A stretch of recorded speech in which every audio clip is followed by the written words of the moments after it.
In 1943, it was one of our strategic aims to draw as many German forces as possible away from the Russian front and French coastal areas and to contain them on the Italian peninsula while liberating as much of Italy as might be possible with the means at our disposal. As the bulk of our supplies was directed to England for the forthcoming invasion, operations in Italy had to be conducted on an extremely limited scale. Thus it came about that during the winter months, the number of Allied divisions in Italy was greatly reduced. Yet so determined was their effort that they succeeded in holding in Italy a very large number of German divisions during the pre-invasion period.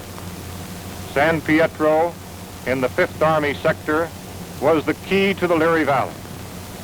We knew it, and the enemy knew it. We had to take it, even though the immediate cost would be high. We took it, and the cost in relation to the later advance was not excessive. By its very nature, this success worked bitter hardships upon each individual soldier, calling for the full measure of his courage and devotion. The response of our 5th Army troops provides an inspiring page in our military history. To these individuals, living and dead, and to those who now continue in their tradition, this picture is dedicated.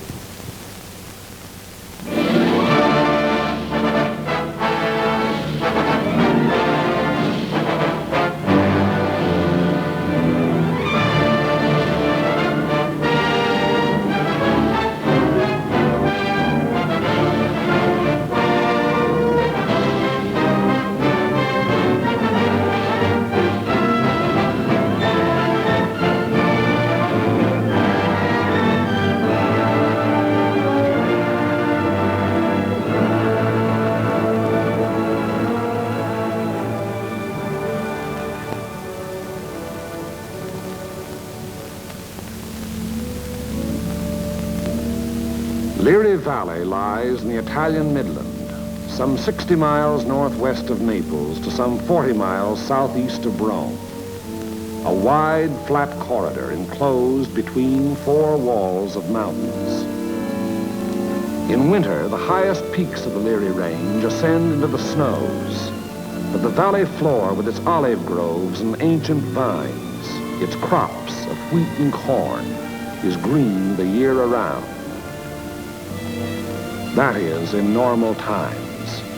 Last year was a bad year for grapes and olives, and the fall planting was late. Many fields lay fallow. There are 2 ways from the south into the valley. One, a narrow pass. The other, a high, scenic road over the mountains. They converge before the site of the ancient village of San Pietro, which for 700 years has stood at the threshold of Liri Valley, welcoming the traveler. The stones of its walls were quarried out of the parent hill from whose slopes it rises. Population 1,412 at the last census. A farming community. Patron saint, Peter.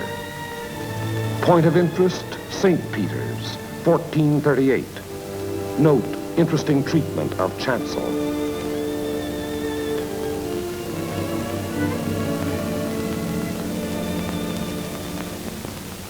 From the end of October 1943 until the middle of December, San Pietro and the surrounding ground was the scene of some of the bitterest fighting on our 5th Army front. The Italian campaign had entered its second phase, to push forward again after a static period brought on by heavy seasonal rains.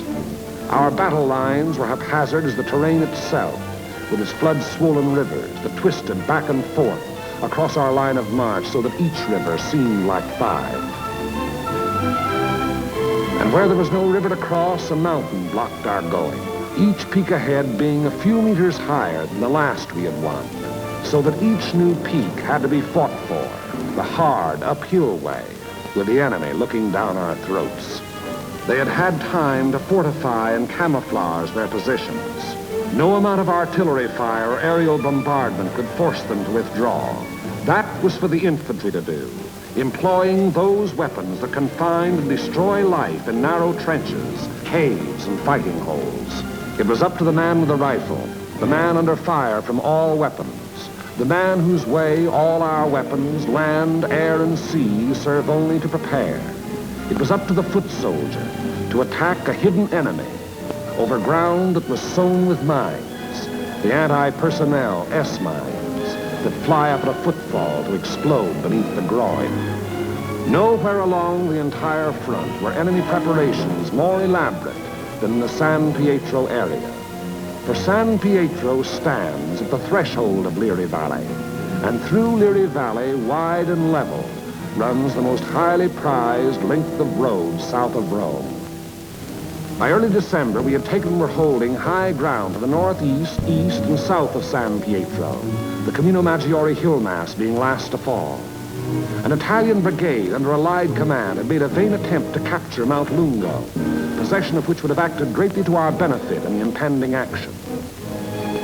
The Italians were all but annihilated. In view of their excessive losses, further operations against Mount Lungo's strategic heights were abandoned. And it was decided to make a direct frontal assault on enemy positions in and around San Pietro. Elements of the 36th Texas Infantry Division were rotated from position to position, overlooking the valley, so the troops might study the terrain ahead from various viewpoints.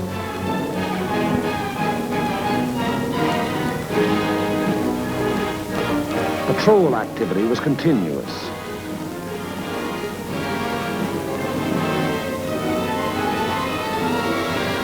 Day and night, units went out to reconnoiter the ground, draw fire, take prisoners, thus adding to the sum of our information about the enemy. High points, Mount Lungo's 351 and Mount Simucro's 1205 and 950 were all manned in force. The town itself was strongly garrisoned with numerous mortar, machine gun, and heavy weapon emplacements. 4 enemy battalions were dug into a line of connecting trenches and mutually supporting pillboxes in depth that extended from the base of Mount Lungo, northeast across the valley floor to the base of Mount Simucro. Another battalion was organized to defend the high ground northwest of San Pietro. Areas before these positions were heavily mined and held a confusion of barbed wire and booby traps. On the afternoon before, D-Day and H-Hour were communicated to battalion commanders.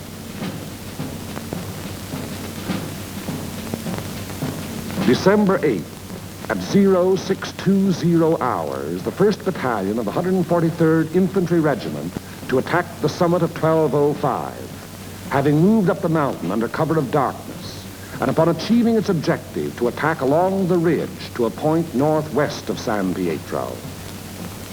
The 3rd Ranger Battalion likewise to attack 950, another feature of the Mount Simucro hill mass. The 2nd Battalion of the 143rd to attack over the terraced olive orchards northeast of San Pietro. The 3rd Battalion acting in support to follow the 2nd at 400 yards. Of the original force to establish the beachhead at Salerno, the 143rd had since spent all but a fortnight in action under extremely bitter weather conditions.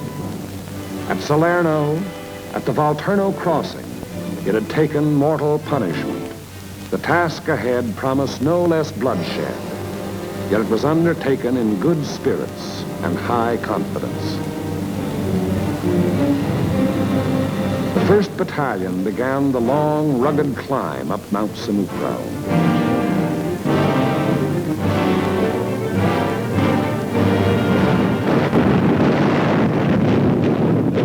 Night fell, our artillery opened up, and throughout the night hours, intense fire was laid down on the enemy's main line of resistance.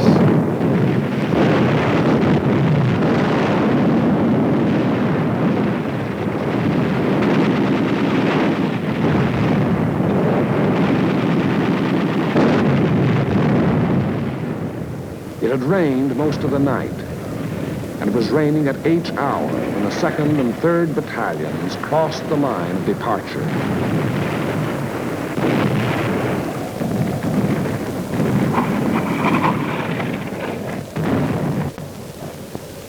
Some 200 yards forward, they encountered mines and automatic fire from pillboxes.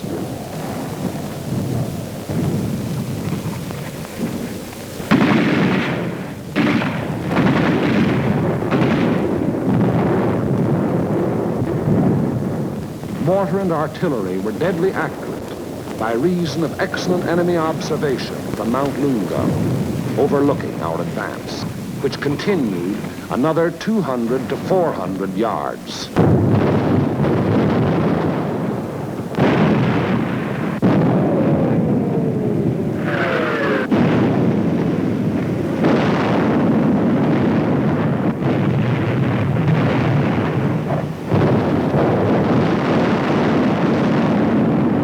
Many men gave their lives in attempts to reach pillboxes and throw hand grenades through the narrow gun openings.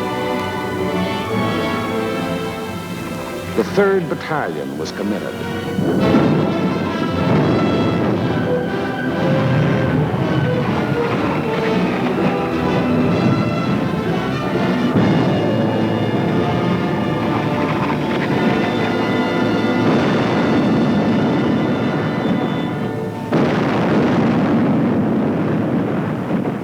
But the advance never got more than 600 yards past the line of departure. Our initial assault on San Pietro had been repulsed with heavy casualties.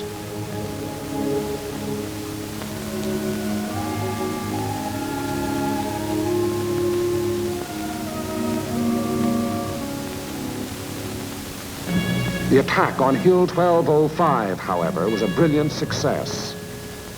Leading elements of the 1st Battalion had gained the summit of the objective before a strongly entrenched enemy knew that an assault was in progress.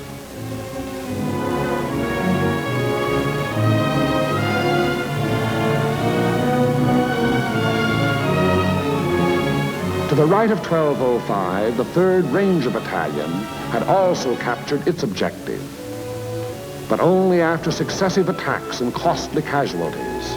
For on 950, the enemy was not taken unaware. Counterattacks were to be expected on both 1205 and 950. They were not long developing.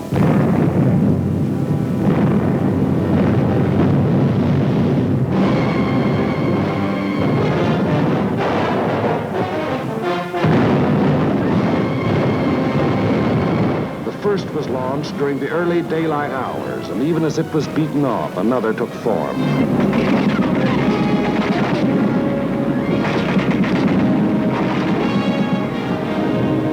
Day and night they followed in unremitting violence.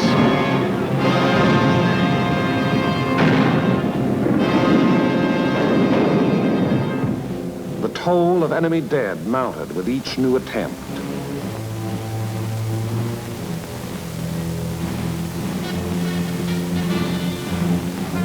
But German prisoners captured on 1205 and 950 said they had been ordered to retake those positions at all cost. In addition to defending Hill 1205, the 1st Battalion, obedient to the field order, undertook the reduction of enemy defenses which were organized along the ridge running west.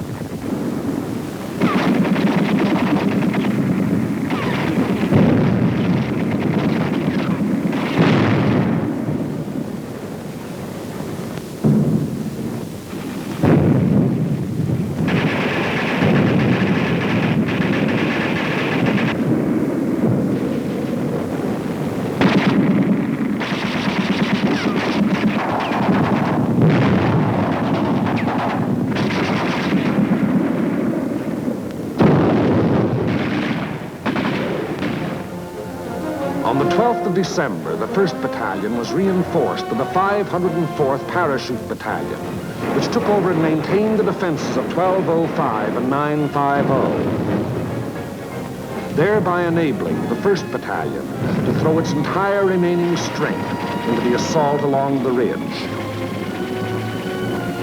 But the 1st strength had dwindled and shrunk in the 5 days past, and there was now a question as to whether its existing numbers were sufficient to prevail.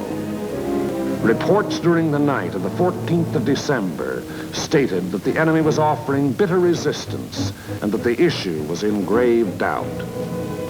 Meanwhile, on the olive terraces below, the 2nd and 3rd Battalions had twice again attempted to reach their objective. Both times they had come up against a wall of automatic weapon, mortar, and artillery fire. Volunteer patrols made desperate attempts to reach enemy positions and reduce strong points. Not a single member of any such patrol ever came back alive. Our attacking forces were furnished excellent aerial cover by Allied fighter patrols. But now and then, enemy planes were able to slip through and to bomb and strafe our positions, which to all purposes had remained unchanged since the first day. To break the deadlock, orders were given for a coordinated divisional attack. The 2nd and 3rd Battalions of the 143rd to proceed in the execution of the original orders. Acting in conjunction, Company A of the 753rd Tank Battalion to attack San Pietro from the east over the high road. 1 battalion of the 141st to attack over the flat valley floor. After nightfall on D-Day, the 142nd Infantry Regiment to attack Mount Lungo. The earlier decision not to attack those strategic heights having been reversed in view of the present critical situation.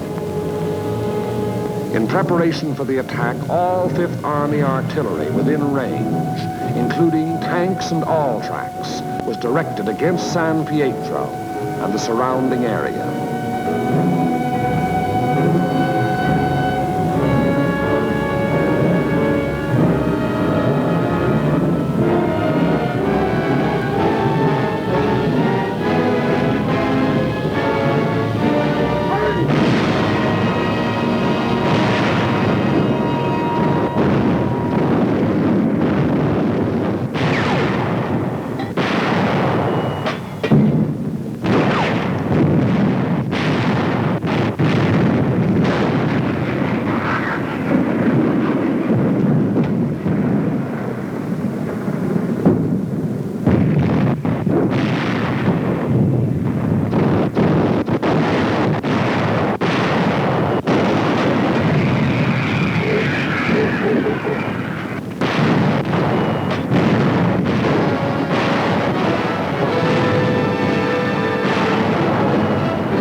H hour, 1200 hours.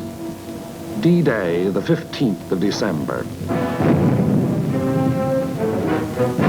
The 141st Infantry advanced some 400 yards from its line of departure,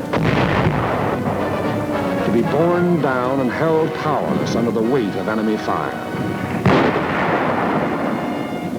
The 2nd and 3rd Battalions of the 143rd advanced some 100 yards beyond their former positions to a point almost directly before forward enemy defenses. And for the 3rd time, they were forced to take such cover as the quaking earth could offer. And the tanks. Orders were for them to enter the town and to locate and destroy the heavy weapons there, which were leveled against our attacking foot soldiers. The high road into San Pietro is a narrow mountain road, and from the beginning of its winding descent in the Liri Valley, it was under direct enemy observation.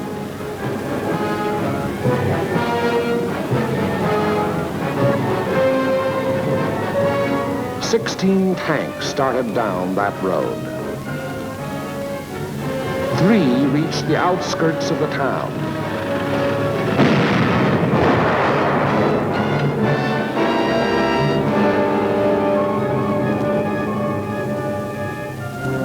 Of these, 2 were destroyed, and 1 was missing. 5 tanks were immobilized behind enemy lines, their crews having to abandon them. 5 tanks hit enemy mines within our lines and were thereupon destroyed by enemy gunfire. 4 tanks returned to the bivouac area. After dark, 2 companies, 1 from the 2nd Battalion and 1 from the 3rd, finally succeeded in penetrating enemy positions before San Pietro. But receiving both frontal and flanking fire, they were forced to retire.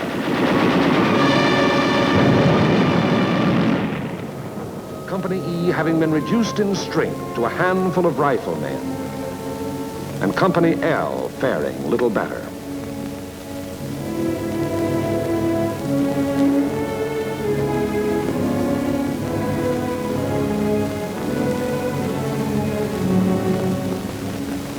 On the Mount Samoco Ridge, the 1st Battalion fought its way to within a few hundred yards of the objective.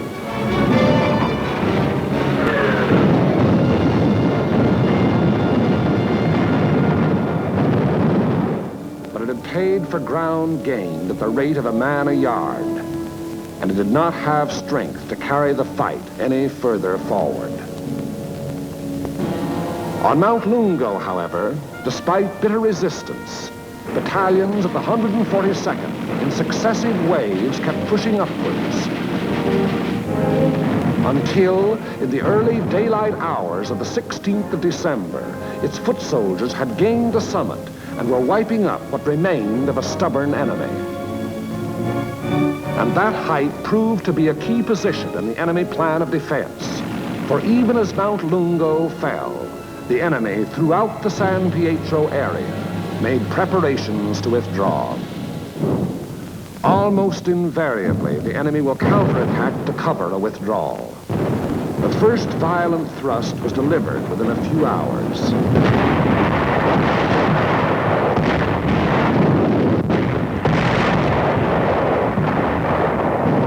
And thereafter, counterattacks came in waves, the roar of the last mingling with the rush and fury of the next to break. Many companies lost all their officers. Enlisted men came forward as inspirational leaders to rally their battered companies into resisting yet one more onslaught. Our own artillery was brought to fall within 100 yards of our front line elements. After 5 hours, during which the earth never ceased to tremble, counterattacks ended, indicating that the withdrawal of the enemy's main body had commenced.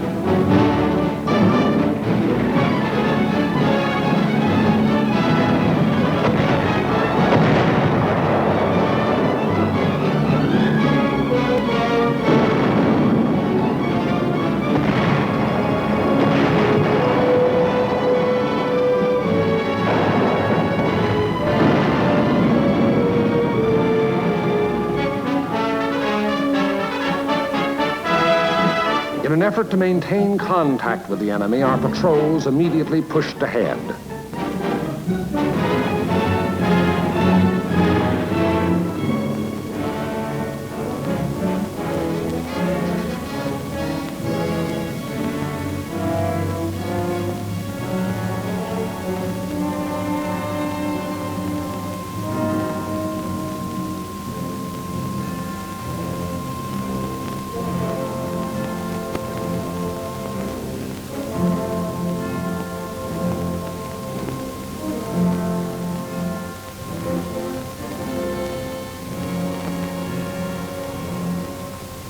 Entering the town, they discovered that San Pietro was ours for the taking.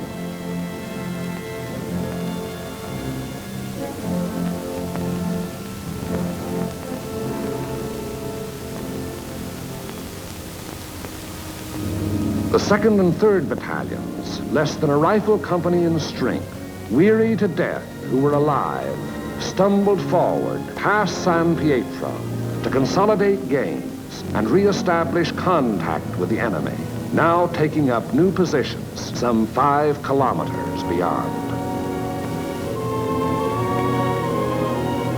That is the broad shape of the Battle of San Pietro, which was but the first of many battles in the Erie Valley. It was a very costly battle. After the battle, the 143rd Infantry Regiment alone required 1,100 replacements.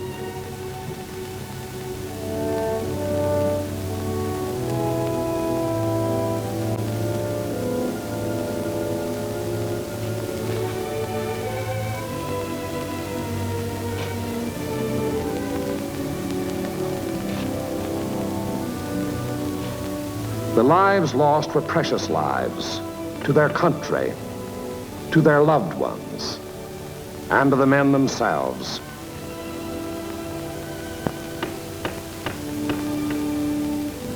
For the living of the 143rd Infantry Regiment, more than 100 decorations for acts of valor above and beyond the call of duty.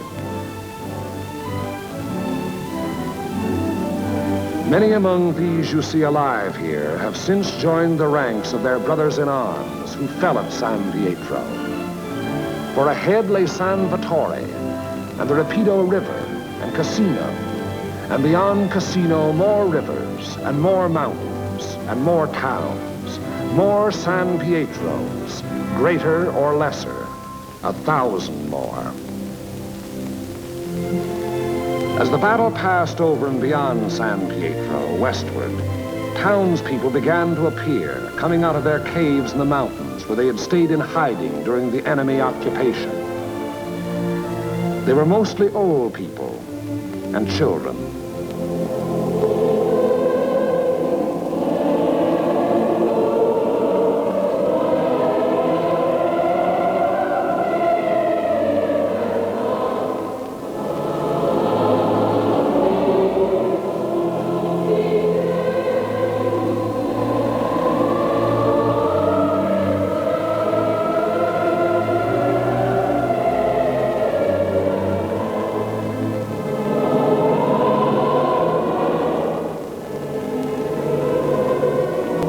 People were warned against enemy mines and booby traps, which were in the process of being cleared.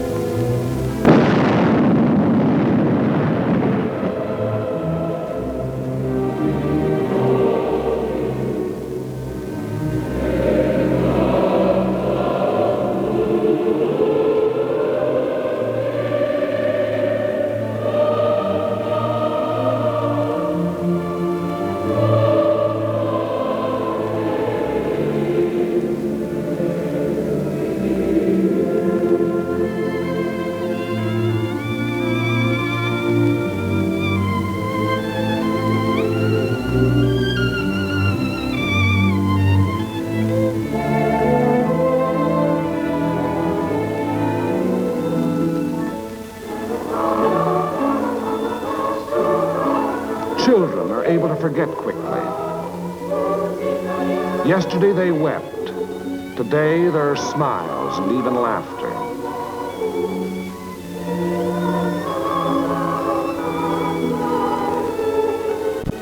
Tomorrow it will be as though the bad things had never happened.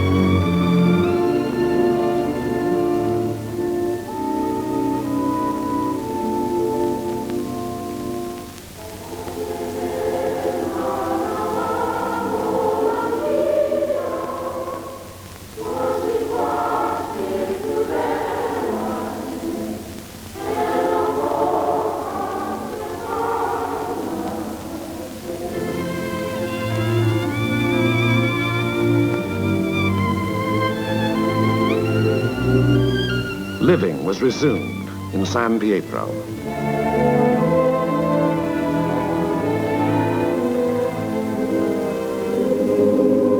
Our prime military aim being to engage and defeat the enemy, the capture of the town itself and the liberation of its people is of an incidental nature.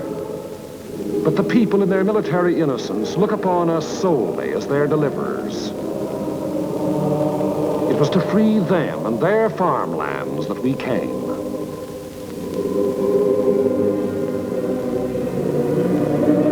Behind our lines, southwest to the sea, the fields are green with growing crops planted after our coming by other people of other towns who believed likewise.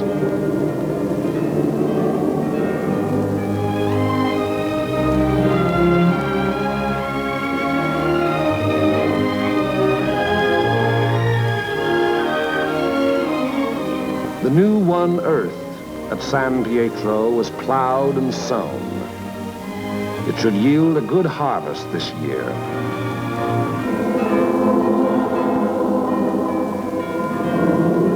And the people prayed to their patron saint to intercede with God in behalf of those who came, delivered them, and passed on to the north with the passing battle.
General Dwight D. Eisenhower and his deputy commanders chart the liberation of a lost continent, plan when and where the mighty armies of the United Nations will strike. Today, northern France is that battleground. Into the building of their defense system, the so-called West Wall, the Nazis poured the slave labor of conquered nations. Pictures made by the Germans themselves to impress their satellites with the strength and invincibility of their fortifications.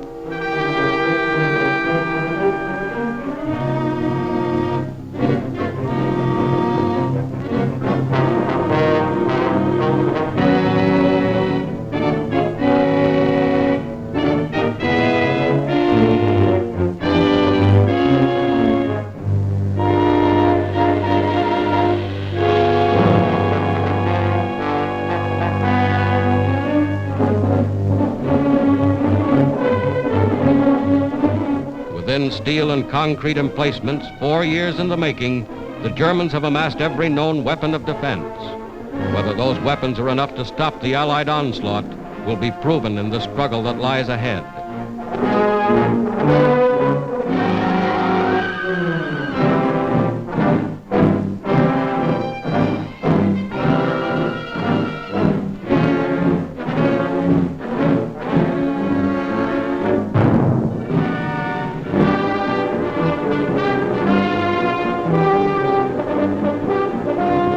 Here is the other side of the channel, Britain, an armed camp bristling with tanks and trucks and guns from the United States and Canada.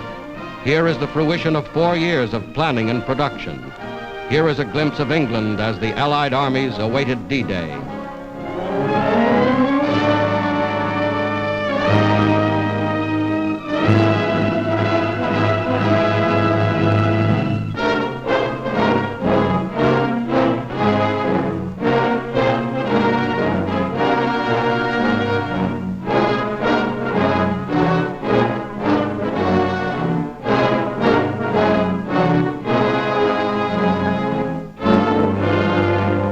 Locomotives built to run on continental railways, freight cars and tank cars to replace rolling stock destroyed by the Germans. All this and more is included in the gigantic preparation for invasion. Here is something of the gigantic naval armada assembled to transport the Allied armies across the English Channel.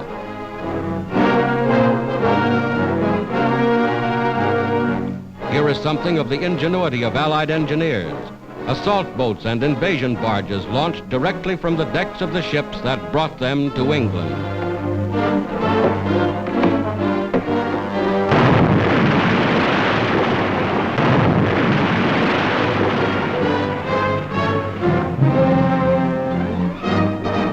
Week after week, the fleet grew in numbers. Steel ships of every description, ships expressly designed and constructed for the mission upon which soon they were to embark.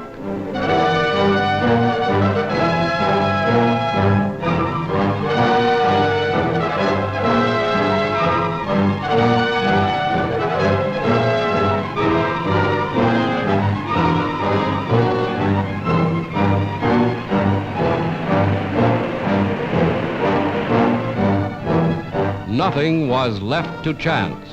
Every loading operation was rehearsed and timed in advance. Every soldier knew his station. Every man knew just where he was to fit into the gigantic pattern. Daily they boarded their ships. For all they knew, they were bound for France or Belgium or wherever their commanders had decided to strike. Every jeep, every tank, every piece of mobile equipment was assigned its place in the grand strategy of attack.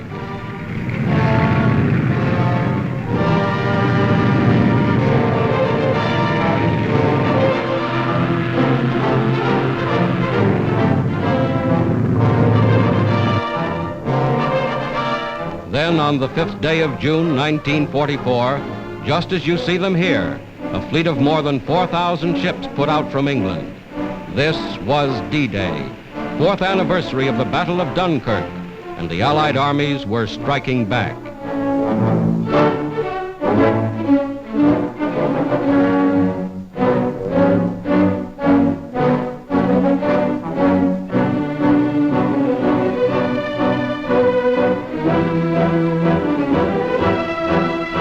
The great fleet was underway.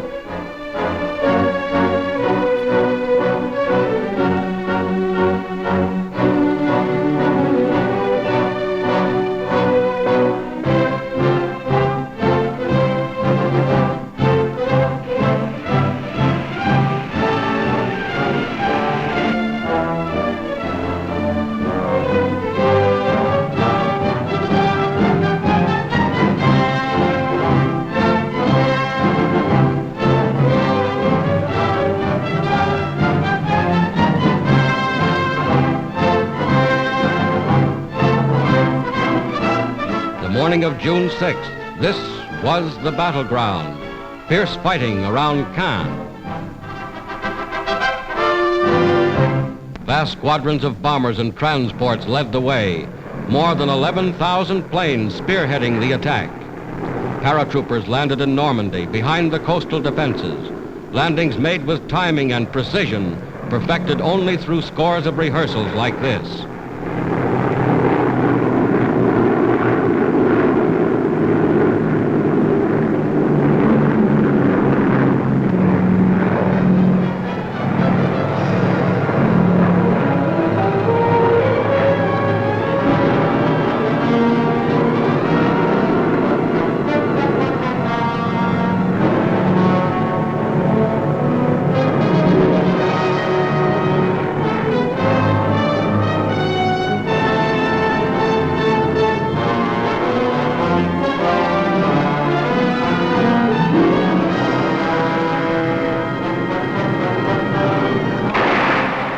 Barges approached shore ready for instant action, some bearing artillery and rocket guns already opening fire.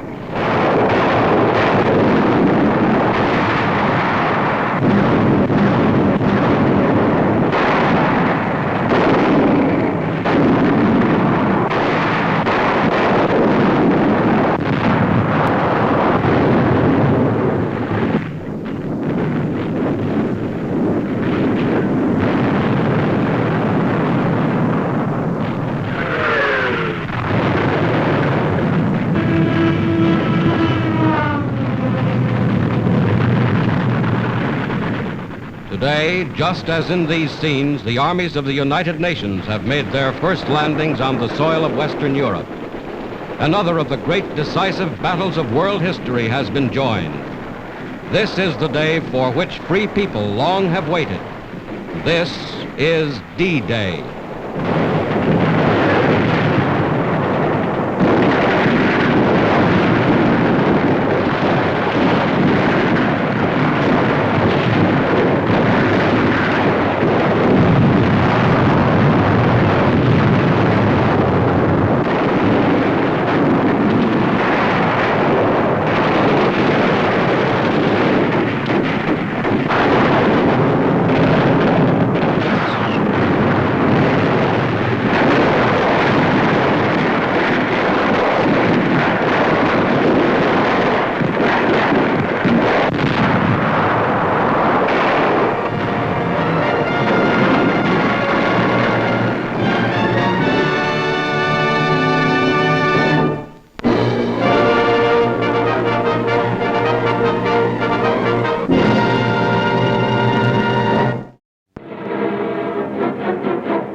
Poland, September 1939.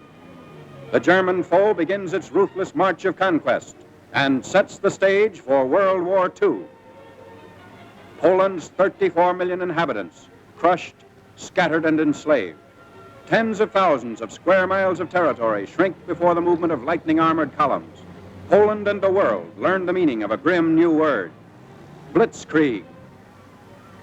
Here is shown the initiation of that phase of modern warfare. These pictures of the preparation for attack and later the actual combat were all made by German frontline cameramen. Therefore, they stress Nazi superiority. Success is unimpeded as Hitler's divisions move against outnumbered Polish defenders. Later, on other world battlefronts, the Allies are to destroy the myth of the invincibility of the Nazi armies. But this is Hitler at the peak of his armed might, and the record of a nation overrun in just days is of military as well as historical importance.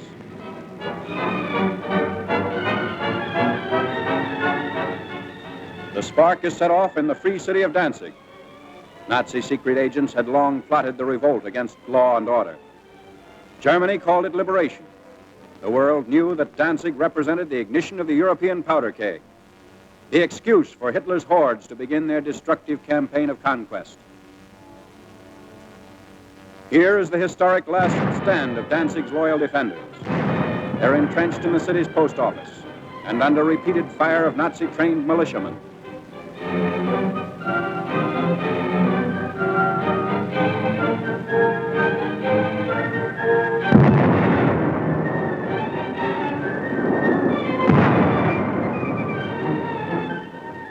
Taking cover behind an advancing tank, the attackers move in. Gasoline is sprayed on the building, and its doom is sealed.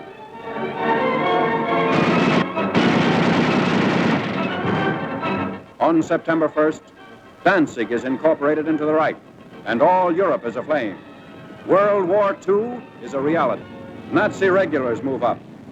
The Germans brazenly call it counterattack with pursuit. The civilized world knows it as the unleashing of unheard-of military might. With little to stand in their way, the Nazi divisions roar across the Polish countryside and reveal for the first time the machines and weapons that are to terrorize a freedom-loving people. Military observers see the Nazi lightning warfare as setting the style for modern battle.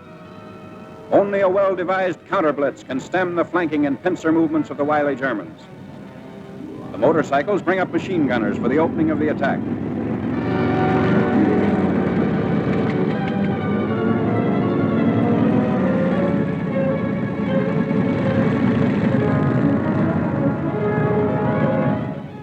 Camouflage is used to best advantage.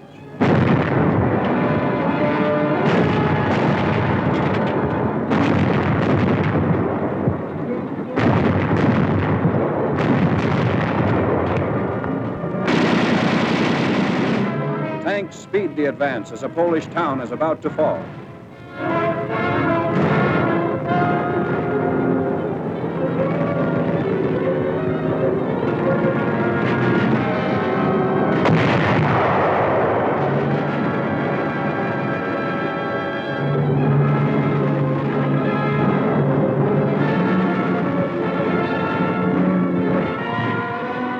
Before the day is out, the Nazis have occupied the town, which is still burning and in complete ruins.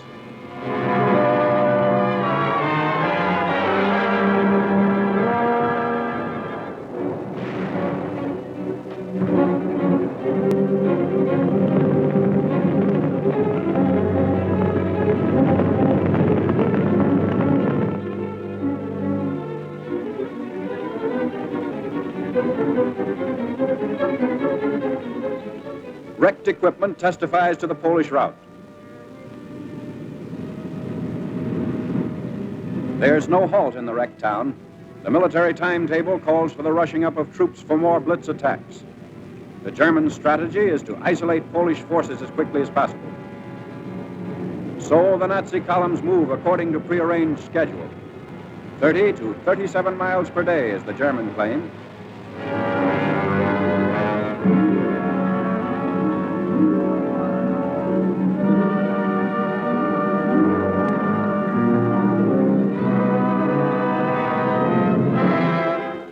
A strategic bridge across the Vistula River has been blown up by retreating Polish soldiers. But in their haste, they were unable to ensure its complete destruction. The enemy will be delayed, but temporary repair is not impossible for skilled mechanics to accomplish in fast time.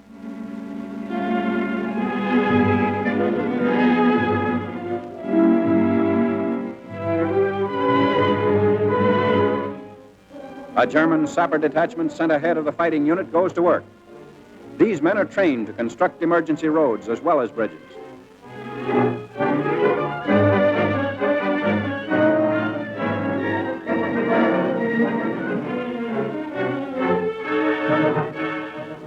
The hastily constructed span is quickly put to use by the advancing Nazis.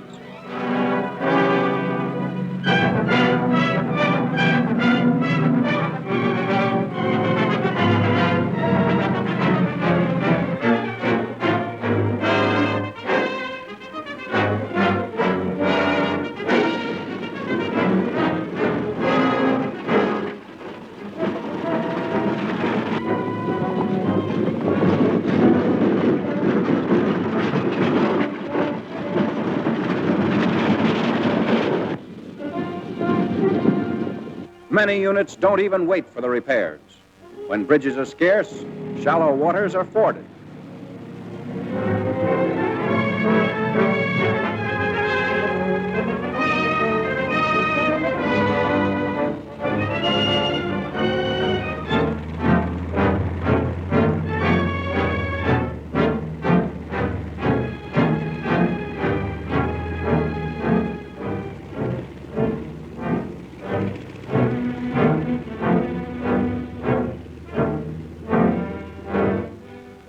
The blitz-minded German generals even defy fatigue. Long lines of tired troops are kept moving against the Poles. The operation is based on the principle that contact once made should never be lost. Naps are snatched on the move.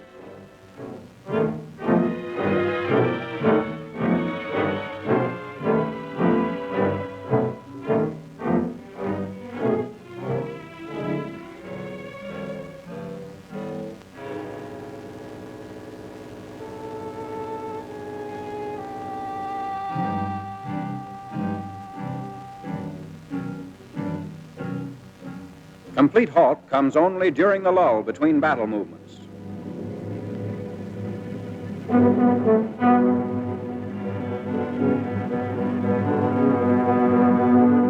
At all times, weapons are kept clean and ready for instant use.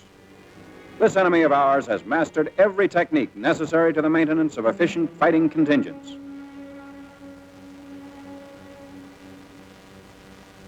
The Polish harbor of Gdynia.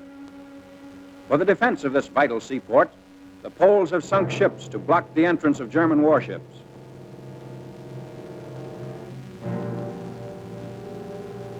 The Nazis direct their fire across the harbor. Military and naval forces are cooperating to bring about complete destruction of Polish defense installations.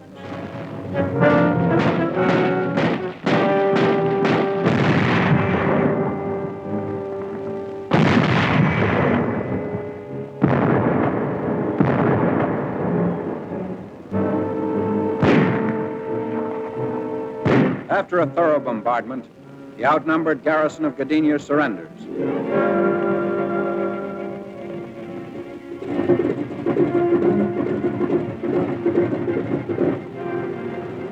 The Nazi air arm plays a major role in the wanton destruction of Polish territory.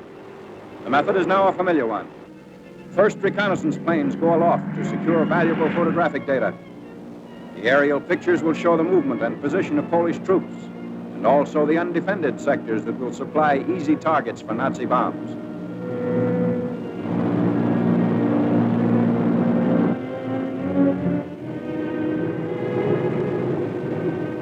Immediately on landing, the valuable pictures are rushed to the field developing unit. Germans have stated that information thus revealed has formed the base for much of their decisive military operations in Poland. This photograph reveals a truck convoy, closely bunched at a crossroad. If proper distance and interval had been kept between vehicles, they would not be the target shown here.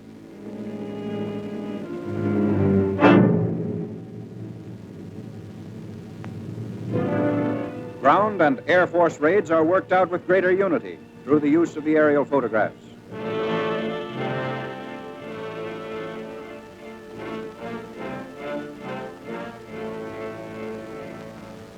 Cases of bombs are continually unpacked, ready to supply the big ships as they land and take off again.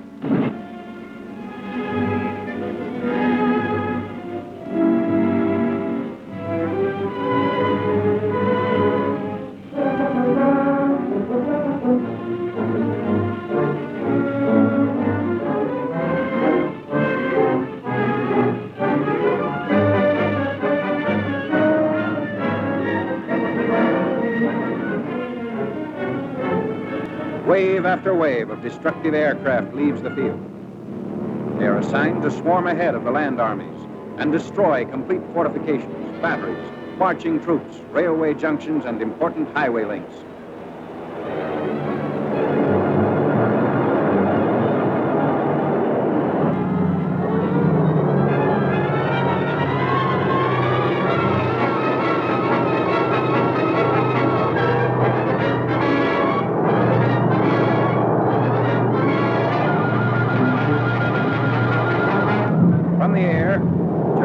Cutting off all avenues of escape for the Poles, who are now trapped in several pockets.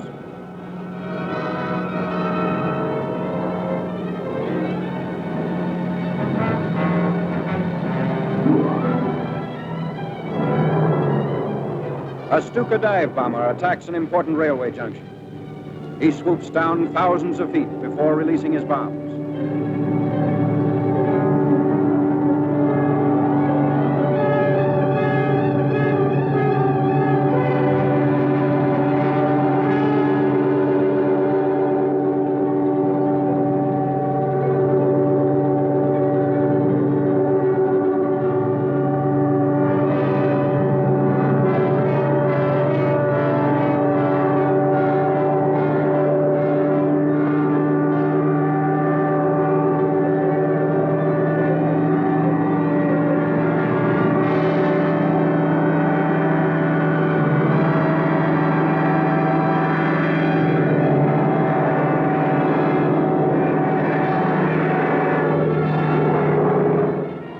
His hair-raising speed is stopped as he straightens out, barely 600 feet above the target.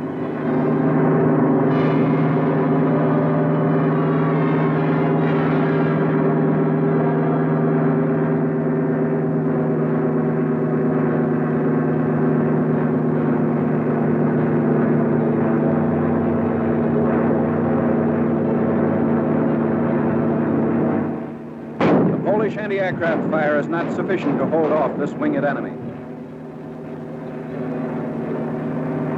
An awful panorama of ruin spreads out below. Bridges and communications have been destroyed. The railroad at this point has been rendered useless.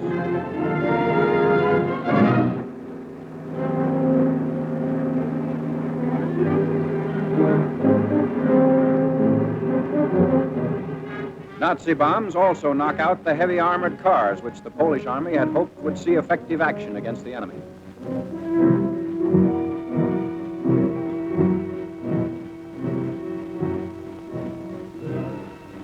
the siege of Warsaw. The big attack begins 31 miles outside the capital. Shells are dropped into Warsaw without let-up as day by day the Nazis forge a tighter ring of steel around the almost helpless city.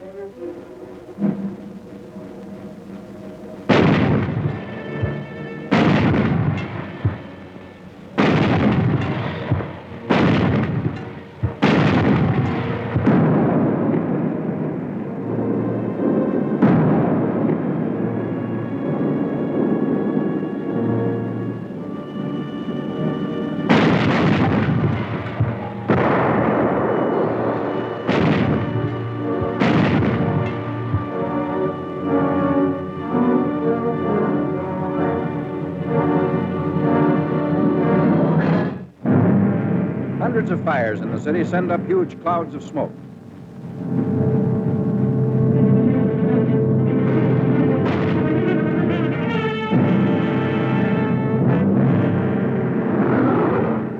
Warsaw is lost. A vicious Nazi attack has left the city in ruins. The Blitzkrieg has won the first round. In less than 30 days, Poland has fallen. Warsaw's final surrender comes on September 27th.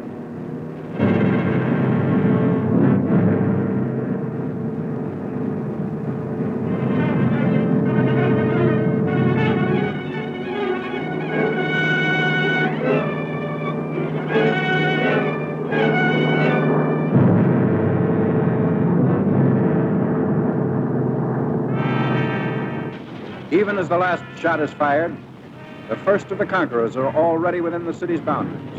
Here again, the wreckage testifies to the fury of the Nazi assault.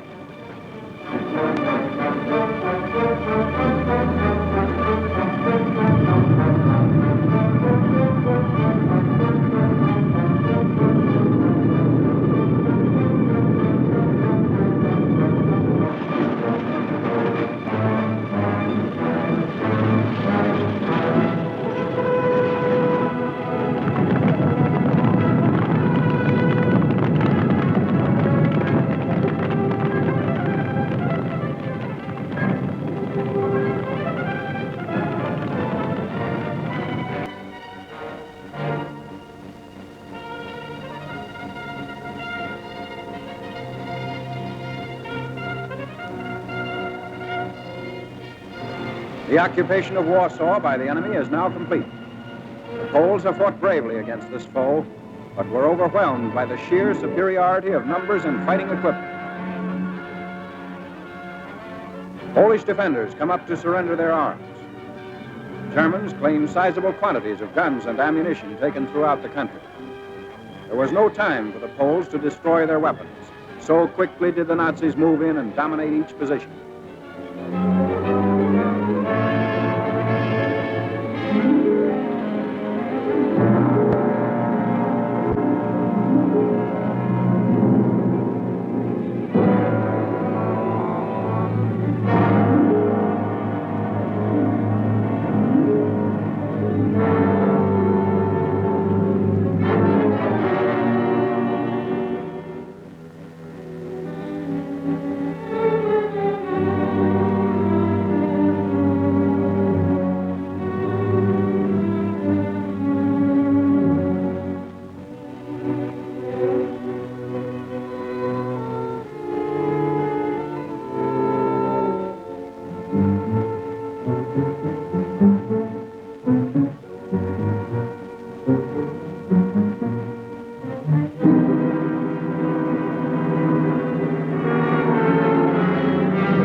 Polish prisoners in long line.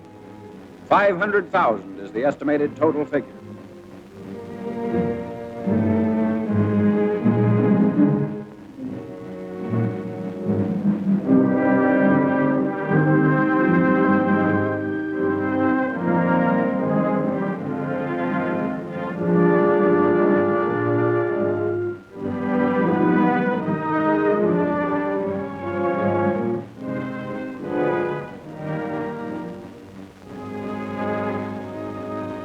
This was the challenge of conquest Hitler hurled at the universe.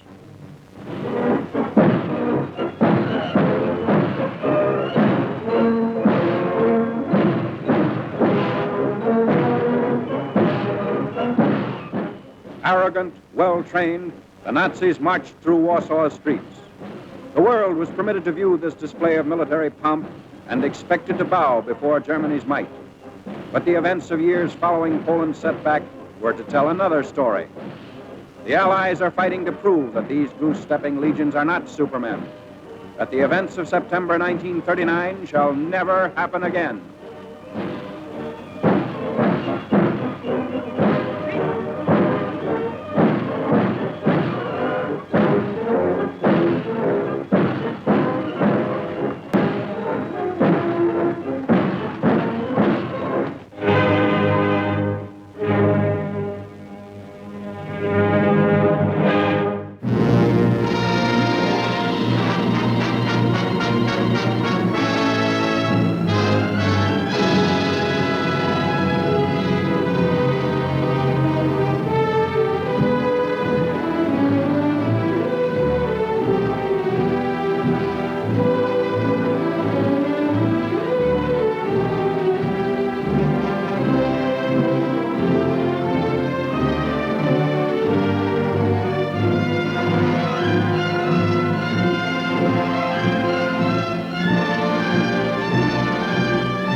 How are they coming along?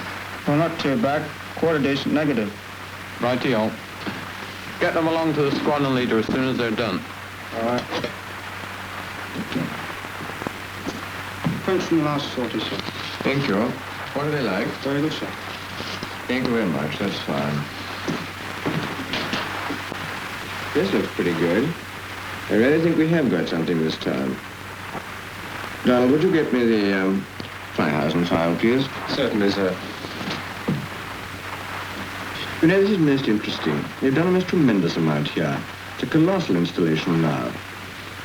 Let's have a look at that file. Remember, we saw it about 3 months ago. Quite a small little place, nothing much happening. Just a wood. Here we are. You can see just small sidings and an empty wood, practically no traffic, no barges, and nothing. But now, look at it. Quite different. Greatly extended sidings, oil tanks along a row by this railway line, pipelines coming out of the wood where there are more installations, coming down to these barges in the river. And it's very big. Certainly is a peach of a target, isn't it, sir? just what the CNC must have. Now, look, if you'll write the analysis, I'll get on with the intelligence report for him. Certainly, sir. Thank you very much.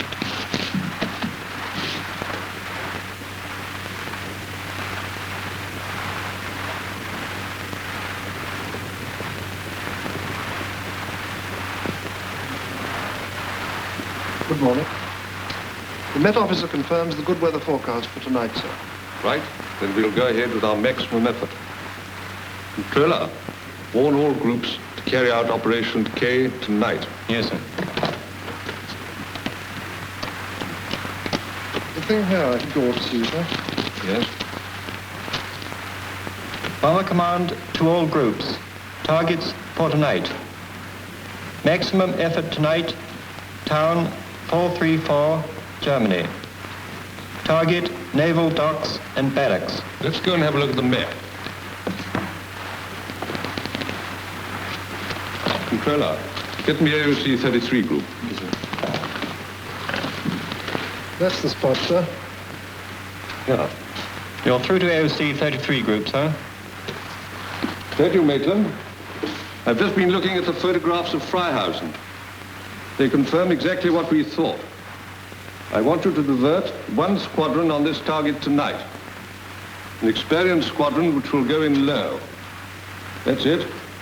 I'll send you the photographs immediately. Thank you. Give me all stations. Yes, sir. Stand by all stations for the AOC. I'm putting you through now. 434. That's Kiel, isn't it? Yes, sir. You're through, sir.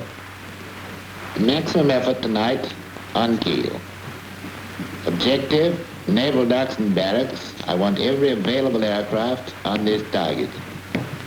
Have you got that? Right. In addition, Millerton will provide one squadron to attack the new oil storage and tankers at Freihausen. You'll get full details and photographs from intelligence. That's all. Right, sir.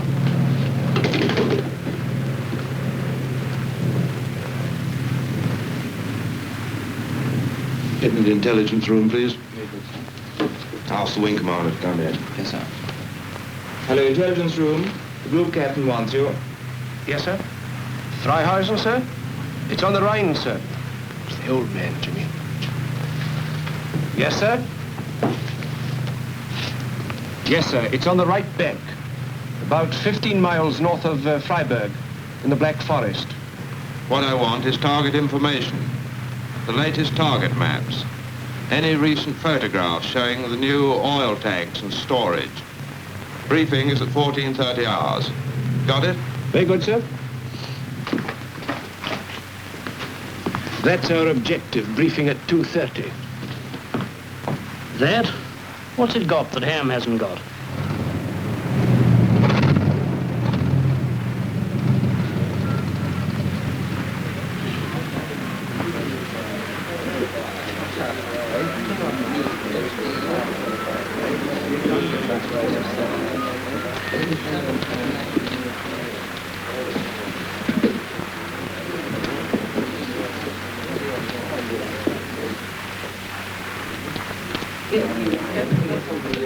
Well, that's a good thing. I haven't been off the ground for a week.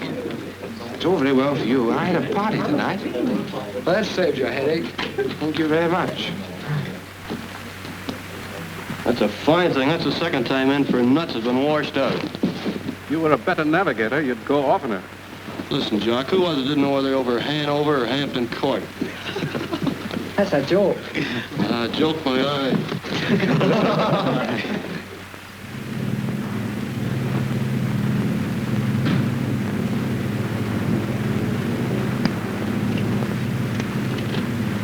Hello, Bobby. Here's your orders. All right, thank you. Operations tonight, fellas. How do you know? Oh, I'll get around. I'll get all the gin. Hey, Conley, what's the odds today? Wait a minute, I'll tell you. Kiel Wilhelmshaven in the Channel Port, 2-1. Gelsenkirchen, 7-1. Hamburg and Cologne, 8-1. All others, 10. I'll have a 10 on the Channel Port. Okay, you're on.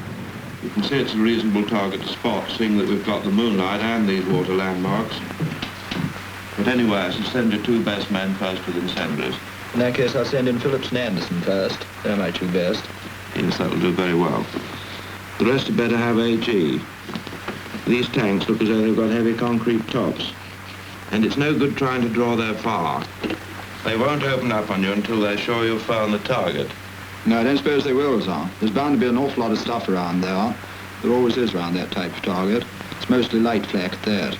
I think we'd better have a delayed action bomb in each bomb load. They won't be able to get near the place after that. Very good, sir. You'd better send O'Reilly last to make sure. He's mad enough for anything. Yes, very good, Tom.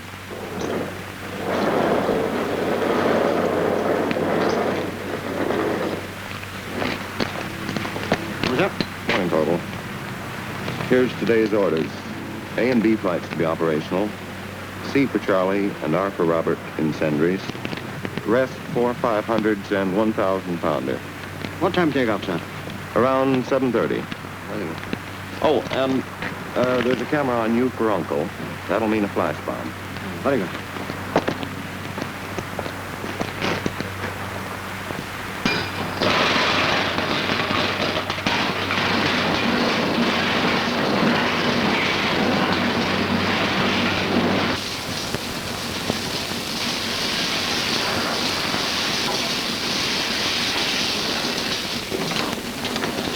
What's the target, Sarge?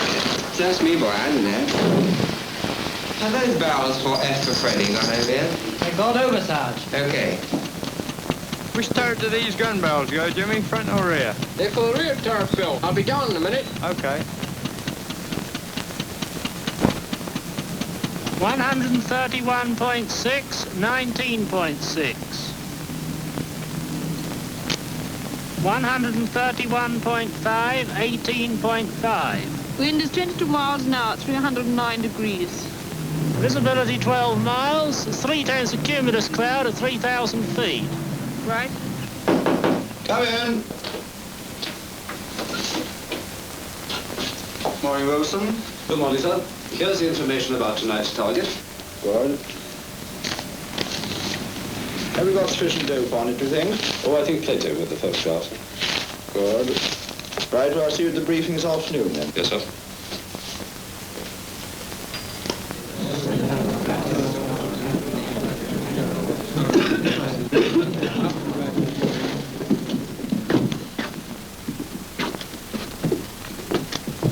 Sit down, please. You're on to a new target tonight, Freihausen. It'll be roughhousing by the time we're through with it. It's not as funny as you seem to think, Sergeant Calder. Happens to be an extremely important target. There's one thing first, crew of F for Freddy. Dixon, you're captain. I want you to take Lee as wireless operator tonight and not Catford. Bad luck, Catford. So the crew will be Dixon, Willett, McPherson, Lee, Bell, and Harrison. The rest are unchanged. Now for your actual objective. As you will see from your target maps, it looks like an unimportant railway siding.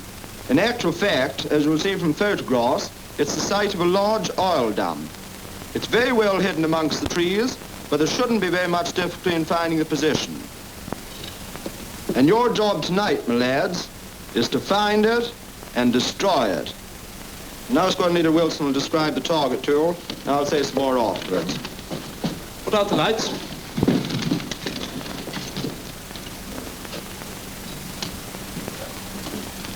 This is your target. Oil storage at Freihausen. There are indications of considerable storage in the wood, here and here. But the principal feature is the accumulation of oil wagons on the sidings and barges on the river. The river, you will see from your target map, runs away to the north when it gets off the picture. The canal runs from east to west for about 3 miles. I suggest that you make your bombing run parallel to the canal from east to west and that will bring you straight up to the target.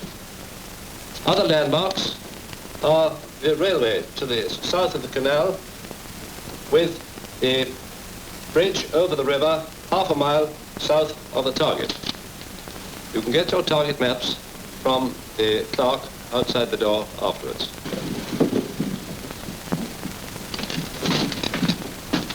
Any questions? Would it be okay to go in low tonight, sir? I'm coming to that. Phillips and Anderson, you're full of incendiaries tonight. You'll take off quarter of an hour before everybody else, and your job is to definitely locate the target and set the wood on fire. Right, sir. Take your time about it, because the others will be following you up. There's no reason for the rest of you to bomb the first fire that you come to. You must definitely locate the target before you bomb. After all, even Anderson can make mistakes. O'Reilly, you'll go in last and make sure. Okay, I'll do that, sir. Good man, but remember the tree's very high around the target. Method of attack for the rest of you, I leave to individual captains. As soon as the Hun knows that you found the target, you'll get the usual plentiful supply of flak. There's no good expecting an easy passage, because you won't get one. Remember, don't risk aircraft unnecessarily. Your main object is to bomb the target, and then to bring your aircraft back safely. What's the Almandos got to say? Not much, sir. You'll find your bomb load written up there. One of the bombs in each aircraft is a delayed action. That is, with the exception of C and R. You don't need to worry about that. It's being taken care of in the section. Right, what's the weatherman got to tell us this time? Well, the weather should be favourable. Cloud increasing across the North Sea, but with breaks in it. Good visibility. Navigational winds northwest, 30 miles an hour at all heights. Risk of fog at base aerodrome towards dawn. Charts you can see upstairs afterwards. How about signals? Wireless operators will get the call signs for tonight from me in my office. And don't forget, as you're well over the other side, you can usually get your bearing from bow if you're stuck. That all, Tom? Yes, I think that's a lot. You wish to say that, no? Yeah.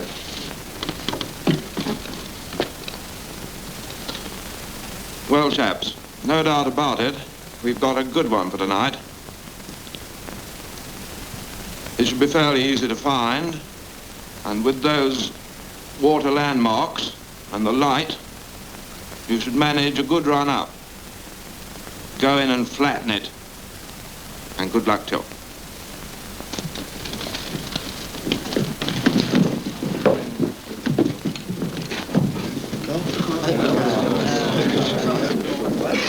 I'll go along and get the call signs and signals given. Okay. We're going to have a look at the gun, sir. All right, but don't be late. Okay, sir. We'll be in the crew room on time. Where's that Scotch navigator? Coming, sir. Well, go along and have a look at that course.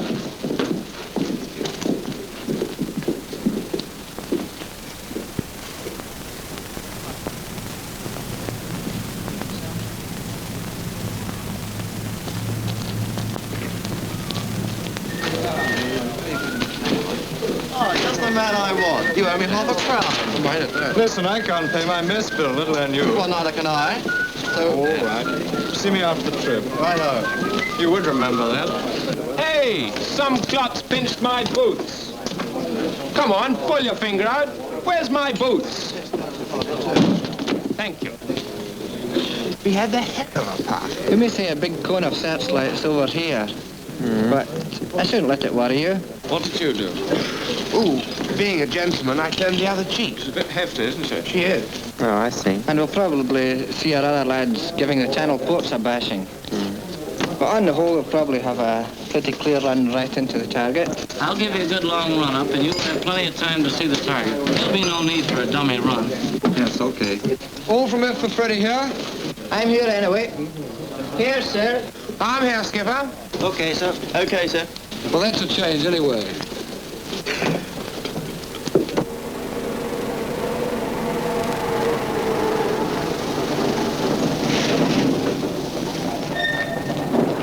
Tell him it's here. It's here.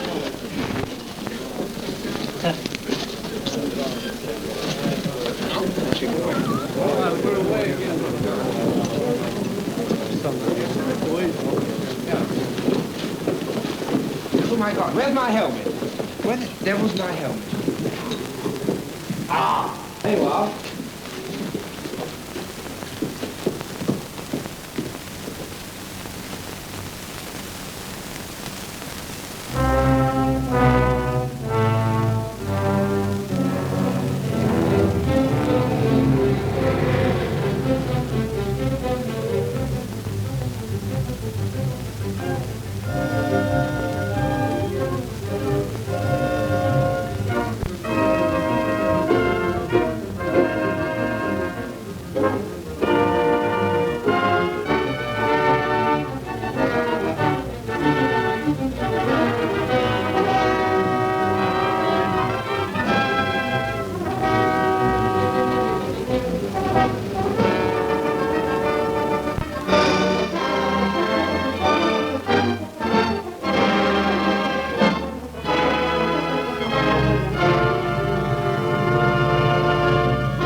Connect port, sir.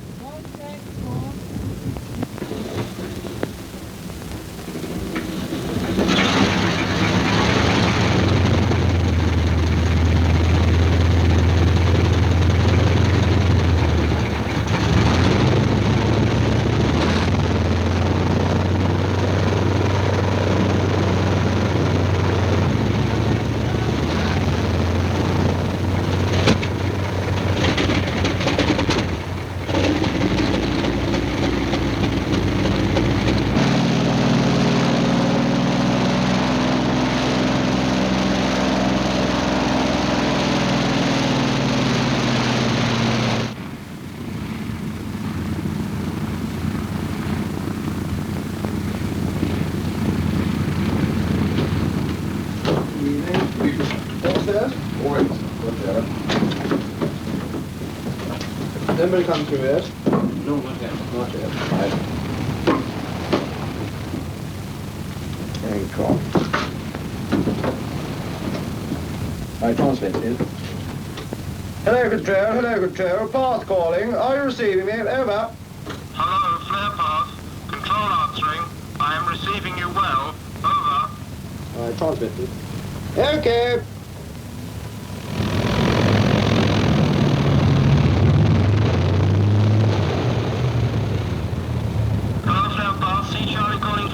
May we taxi up and take off? May we taxi up and take off? Over. Right, transmit. Hello, C Charlie. Hello, C Charlie. Path answering. Path answering. Yes, you may taxi out and take off. You may taxi out and take off. Over.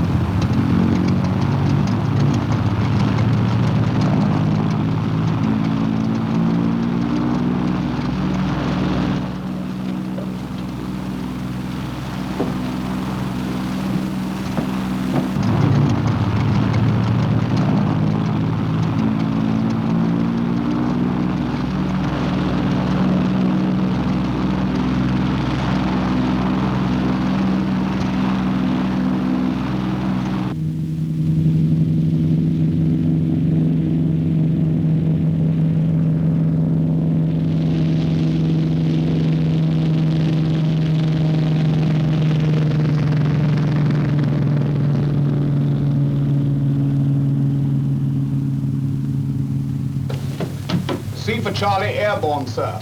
19 hours, 35 minutes. Anchor. Transmit, please. Hello, control. Hello, control. Path here. C Charlie took off 1935. Over.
Freddy. Hello, Freddy. Yes, you may take off. Off you go. Off you go. Over.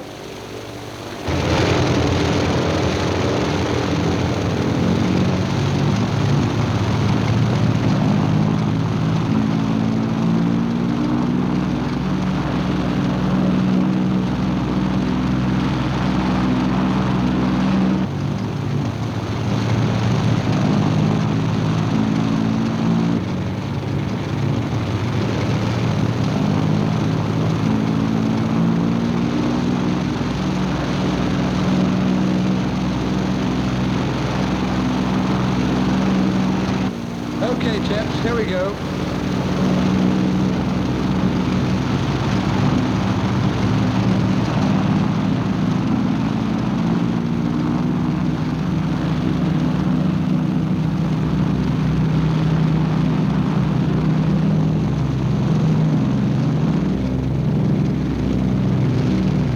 F for Freddy, off 1951, sir.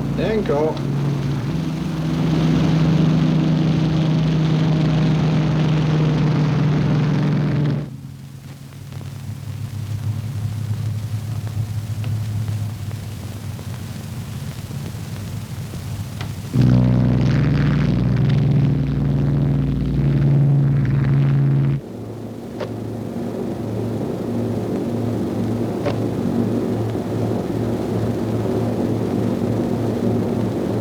Hello, rear gunner. Can you hear me? I'm okay, Skipper. Hello, front gunner. Can you hear me? Okay, Skipper. Hello, Mac. Gone to sleep yet? No, I have not. Hello, operator. Everything okay?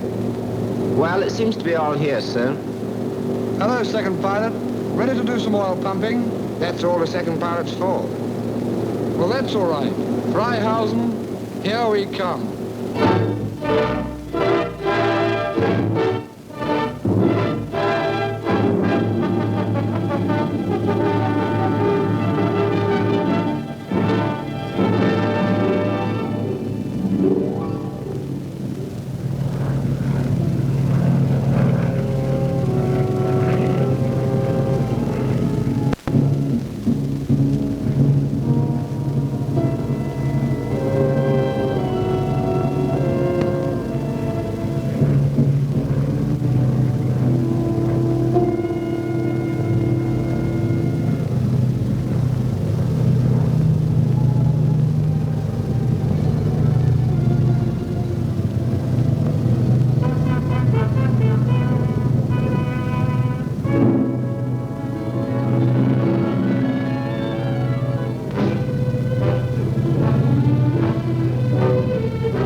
Hello, Mac. Where are we now, as though you're likely to know? I can't find where we are. We're coming to Karlsruhe. Famous for its breweries, you know. Good old Mac. Let's go down and smell its breath.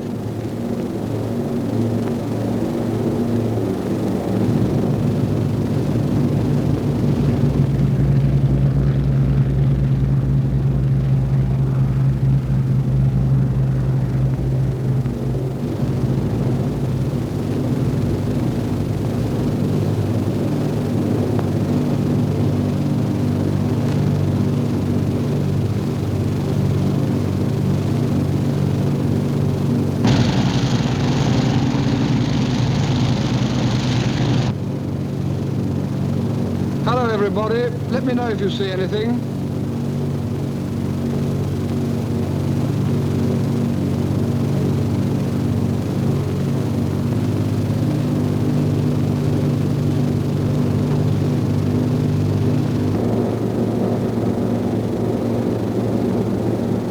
Righto, Skip. Searchlights and flank to the starboard quarter. By gosh, so there is. The natives appear hostile.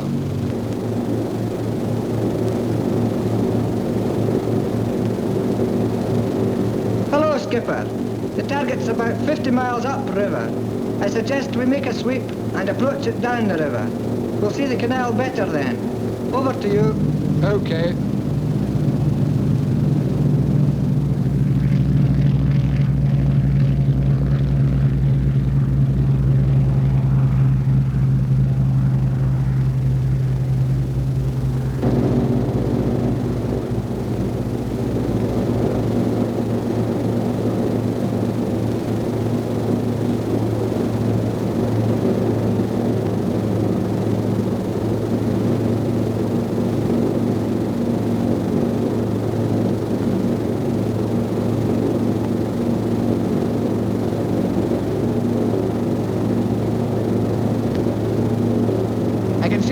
As plain as my face. Okay, I'll turn around and check up.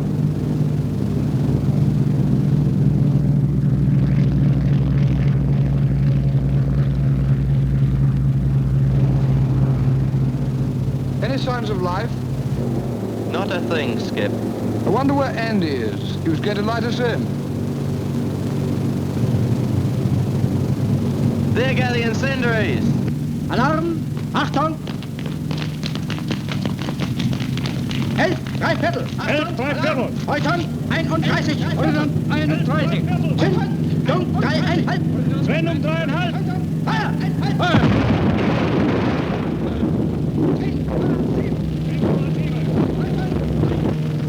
He's right on the target. I can see the siding. Okay, stand by. I'm going in a glide.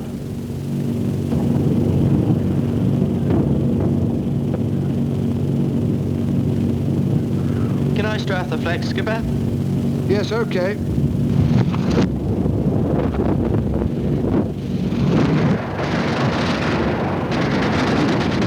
Let's get the 1,000-pounder last, Mac.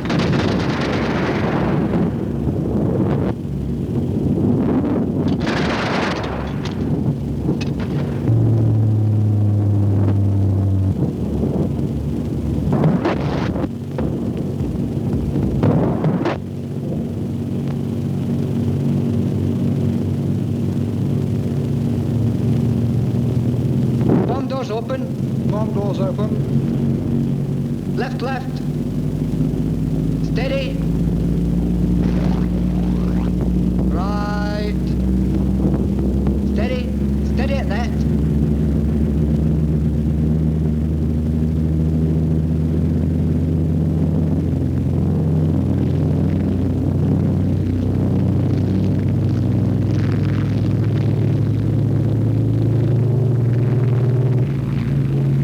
Gone.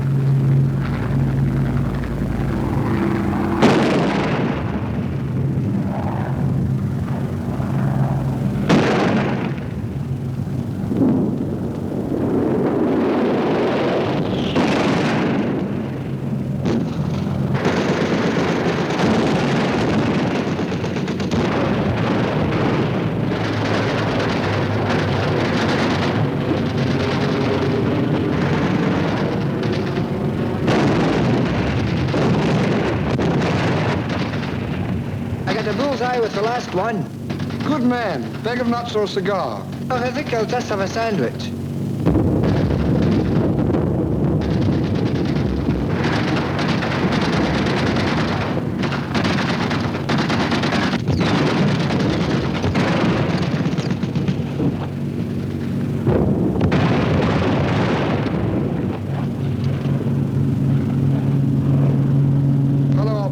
Will you send the target bomb signal? Okay, sir.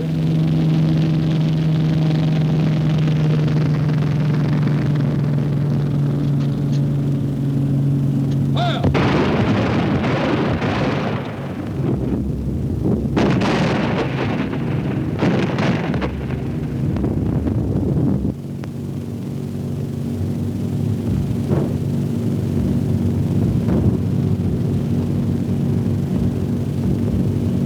Okay, chaps, don't worry. Everything's all right.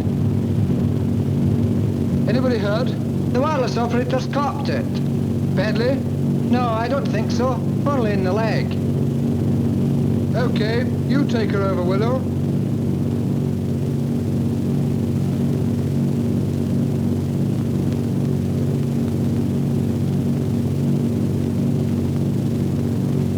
She seems to be okay. Make height, but don't flog her.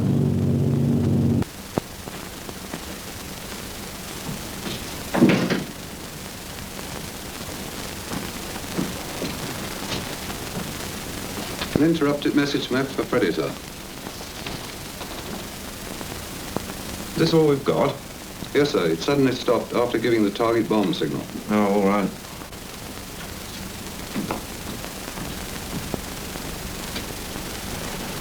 Well, how's it going? C for Charlie and R for Robert are on their way back, sir. Several other aircraft have bombed the target. Oh, good. Better mark F for Freddy over the target. Very good, sir.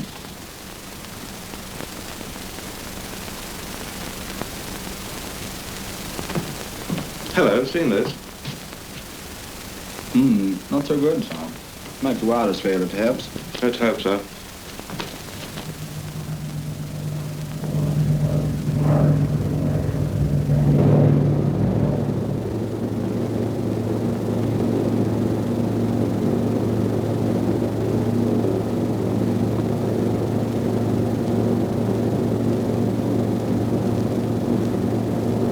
I can't get nothing on the set, sir. It's dead. Let me try, sir. No, you keep quiet. We'll manage without it.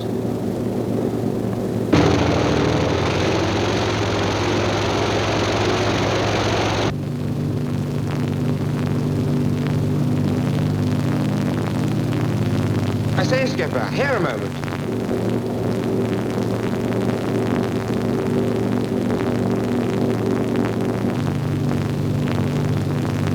What's the trouble? Oil pressure's dropping on the port engine. I can't make any height. Losing any? No, but I can't make any. All right, I'll take over. You go back and look after the wireless operator.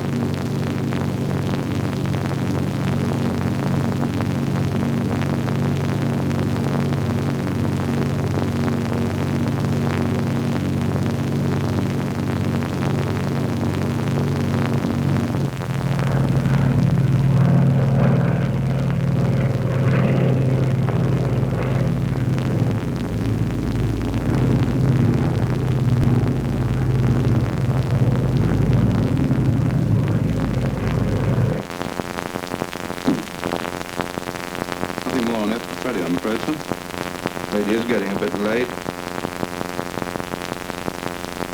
How's the weather holding? Not too good, I think, but I'll go and find out. Hello, Flare Path. Control calling. How is the weather, please?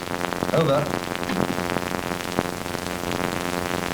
Hello, Control. Path answering. Visibility is now down to 500 yards. The mist is thickening. Over. I was afraid of that.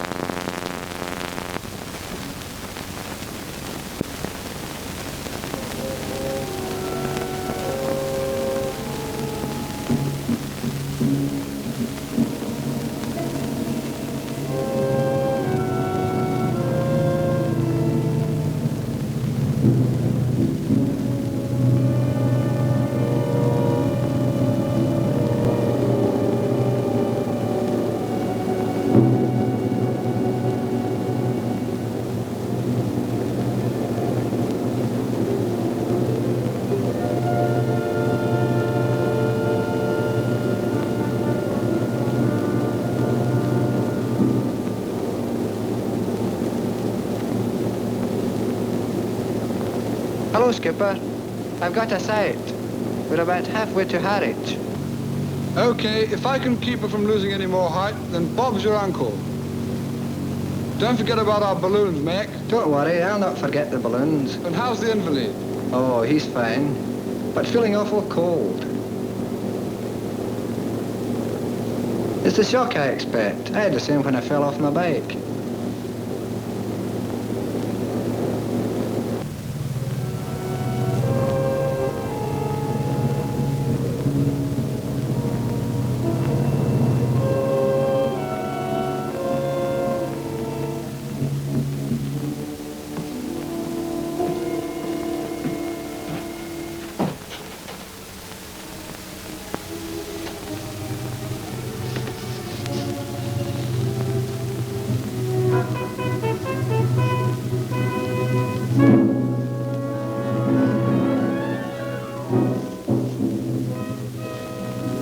Oh, well, sir. They're all down now, except for F. Freddy, of course. All right. Call up the observer corps and see if they can give us a line on him. Yes, all right, sir. And tell all aerodromes to be prepared to light up immediately in case Wellington comes over. Yes, sir.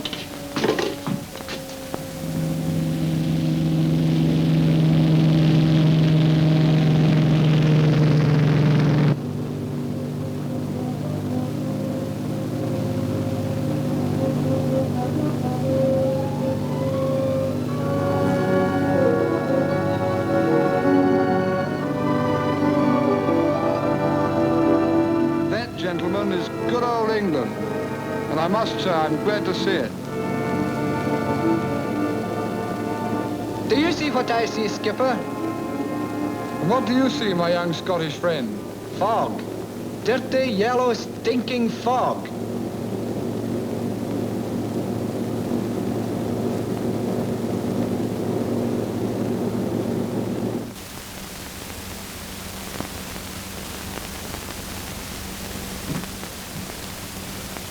Hello, Tom. Come on, let's get out and have a look at the weather. Good, Tom. Get a breather at the same time.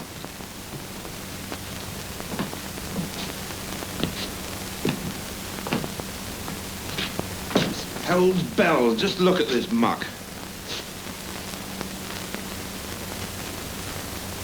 Hope Dixon gets a move on. It's probably got engine trouble, of course, huh? Wait a moment, Tom.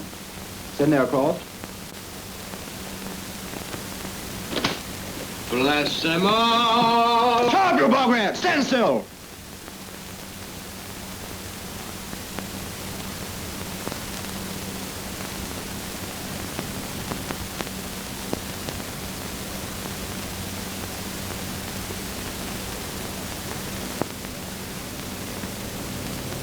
That's one all right. Must be F. Freddy in that case, huh? I'll go straight down to the flare path. Right-ho.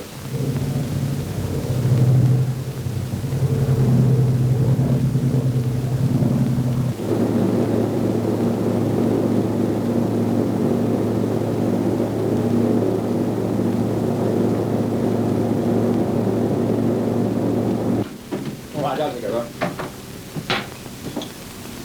Ankle.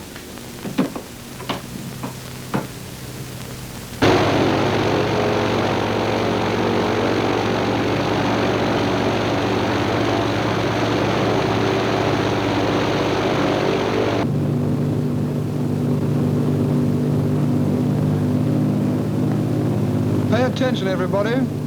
We are over the aerodrome, but I can see practically nothing. The port engine is very rough. We could make a bit of height and jump out. Or we could have a stab at landing. Let's try it, sir. I'd go in and land, sir. Try a landing, sir. Have a crack at it, sir. I'm all for landing. Okay, keep your fingers crossed.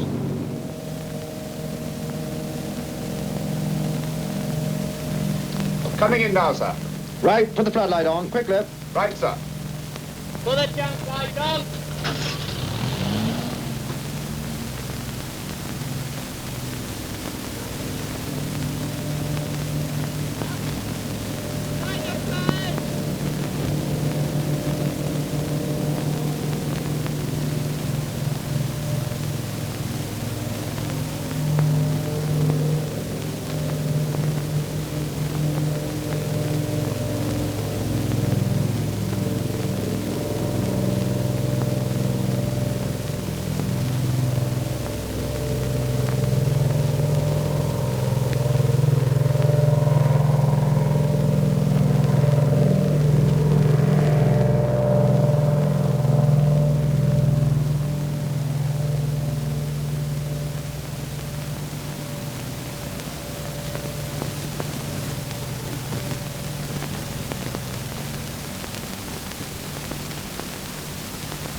Go and get an ambulance, will you?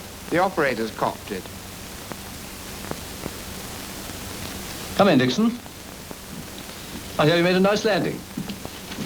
I hope we haven't kept you waiting, sir. Good Lord, no. Come and sit down. Well, how'd you get on? Well, we did a low-level attack. We were over the target at 23:45. Bombs were dropped at 23:53. The first 4 bombs, I'm afraid, fell short of the target, but the last one was a direct hit. Yes, That was the big one. Yes, it was a smasher right onto it. Caused a heck of a great big fire. Buckets of smoke. Visible, 50 miles away. Near 90, I should say. What colour? Dullish red with black smoke. It sounds like oil, all right.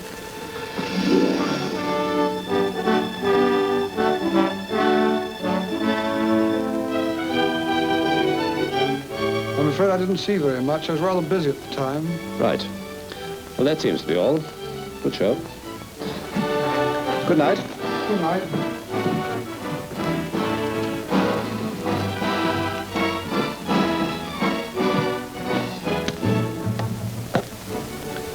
Group intelligence, please. Intelligence Militant speaking. Tonight's operations. The objective is reached and heavily bombed. Large fires and explosions were seen. All our aircraft returned. I'll send you details in the morning. Good night.